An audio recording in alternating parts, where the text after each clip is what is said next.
Yan po magkatanda. Siya po yung nagliha. Nagliha na po siya at siya po yung naglilinis na. Maganda naman po. Yan po.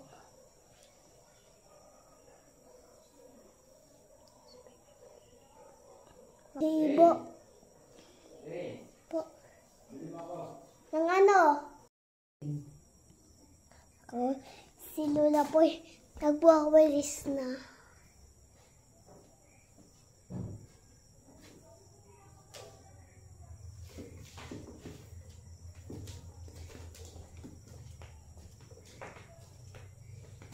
Yan po. Niudang yung pintura at magpipintura na po siya doon sa bahay. Doon po sa kwarto po ni Shane. Papatungan daw po muna daw po niya ng kulay puti. Saka po yung pink. Yan po, iniwawasan po muna niya.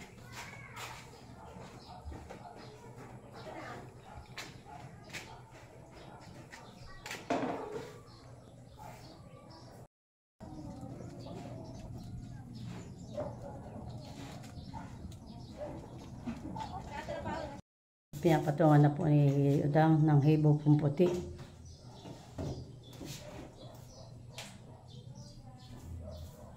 Yung bago?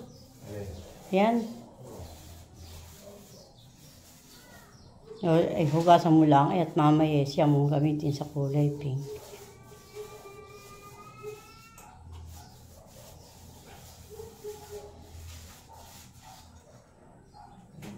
Ito po yung kwarto ni Shane. Ang gusto daw po niya kulay pink ng hibo. Kaya po sila mama nagpipintura po. Kaya po sila papa. Mama! Kayo pa ba yan? Ang malungko. Gano'n sa bayan? Marami pinturahan sa bayan. Ikaw pa ba yan, mama? Ha? Mama! Kayo pa ba yan?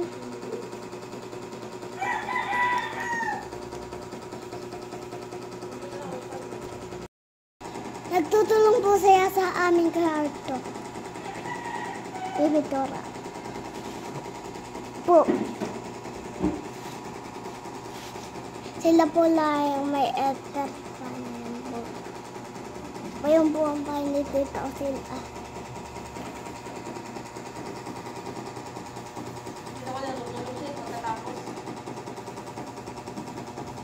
Kung doon ka na matutulog. Wala pang higaan. Wala pang higaan. Ano po? Wala pang higaan. Ito po mga ano po. Puro people po si mama.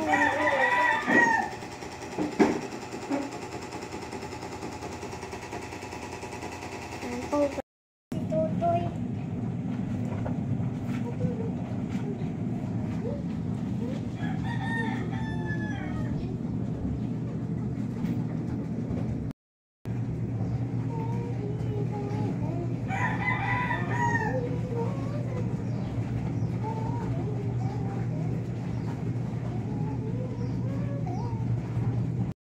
Yan po, tapos na po hibuan ng puti.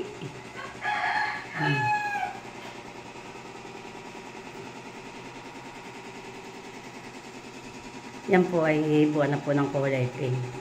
Yan po ay pinapatuyo po lang ni Udang. Mamaya po hibuan na rin. Pagtuyo na po, dodoblihan na po yan. Yan po ang gusto po ni Shane, kulay pink. Yan po si Madeline, siya po nagliliha.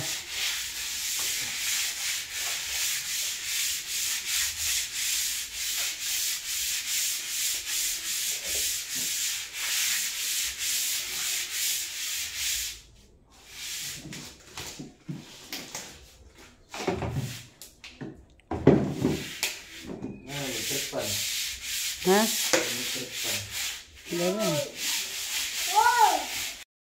Bayan po si mama naglilihan na po.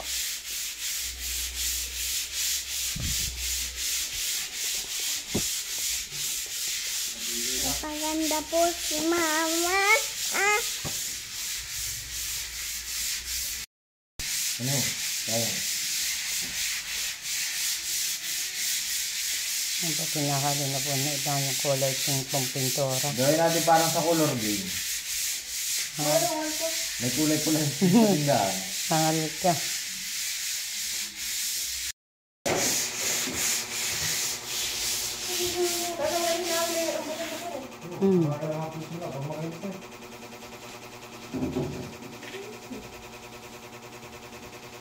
Mapinturahan na rin iyan ng puti.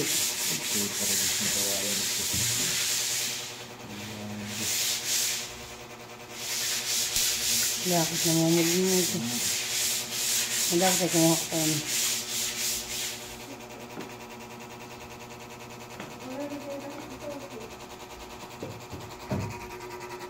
Ito lang po nagsaling po muna sa timba.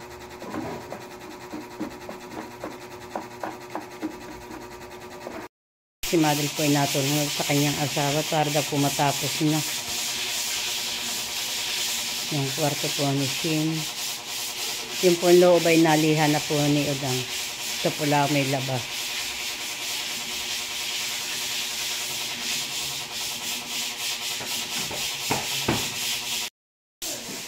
Eh, maganda na. Kulay pink na. Wala. Ay, bukas ay lubuli. Light lang. Ikinom pa nga ni Gerard, inilublo. Alin? Aso.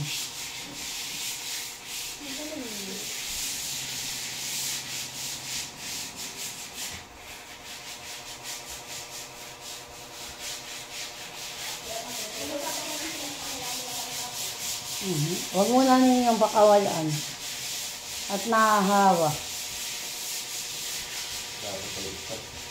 Ha? Dublihan mo pa nga. Para maganda.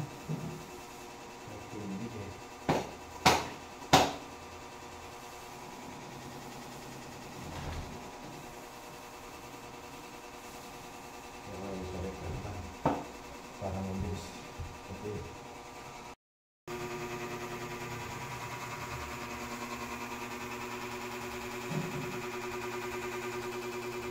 Trabaho ng kamatis eh.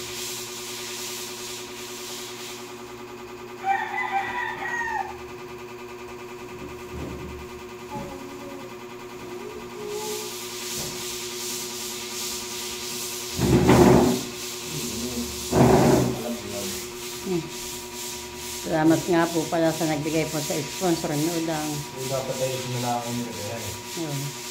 Kay Ma'am Jody, kay Ma'am Joanne, marami-rami po salamat po sa inyong magkapatid.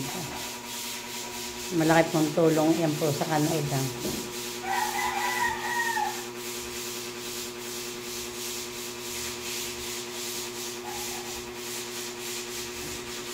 Mamaya mo na dublihan pag tuyo.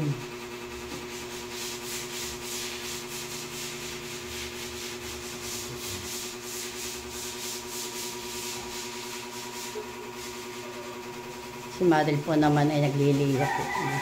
Sa may kusina po niya.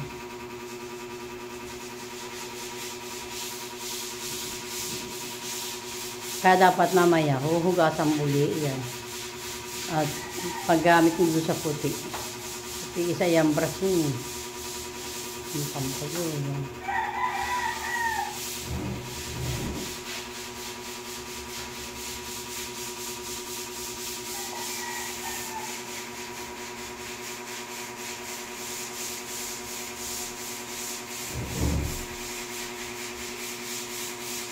Saka nga po pala kay Tita Leti, salamat po. Doon po sa bintana pong sponsor po Udang. Saka nga po pala dito sa nag-sponsor po kay Udang sa tiles sa kwarto po ni Shin. Madami po salamat po sa inyo.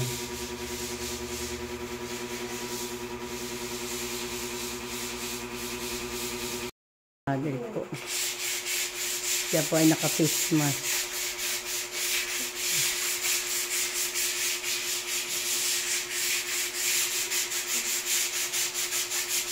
Mamaya rin na kayo dyan lumipat. Marin na kayo matulog at malamig na. Bago nila ang pipin. Si Maril po na nagpipintura. Dito po sa loob po nila.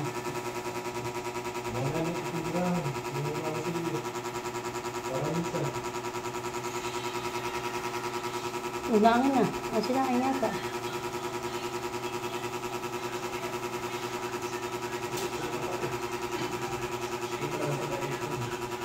Ano mo gabi natin?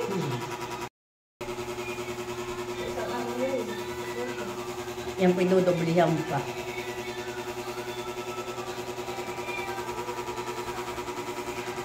Hindi sa bubong. Hindi. Hindi sila. Po muna yung mga gamit ni Namadil. At sila po ay maglalagay po ng skin coat po dito. Sa kanila po may lababo. Sa may kusina po nila.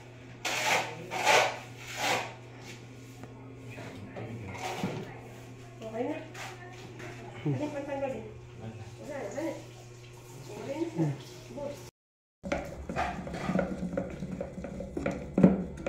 Nahalo po ni Madel yung pintura. At para mamay dodoblihan na laan. Ang dodoblihan na yun, nasa natuto yun.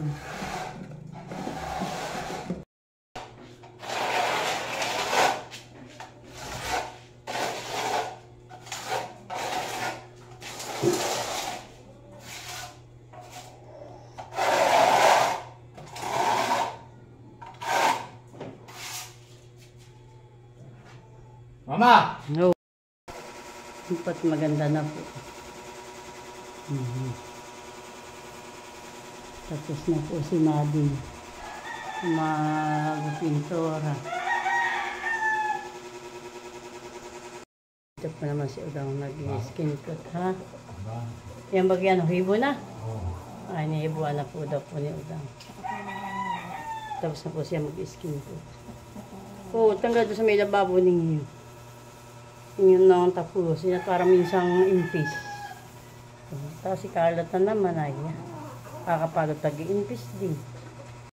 Na din po dito. Mamaya pilagyan na po din pintura.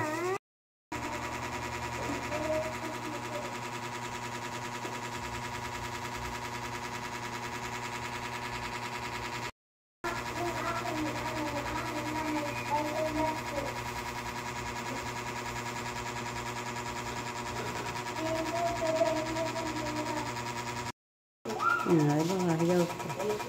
Yan po si Shane. Kanya pong kwarto. Sila po lumipat na.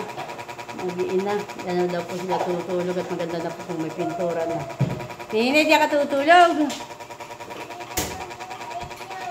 Dito muna sa amin. Isipin ka kay Lula. Hindi kami nalakap ng mama. Nagsisilos pa si Bibi. Linggo po lagyan po ng skin ko sa po hibo. Sa isang linggo po ulit po itong isa.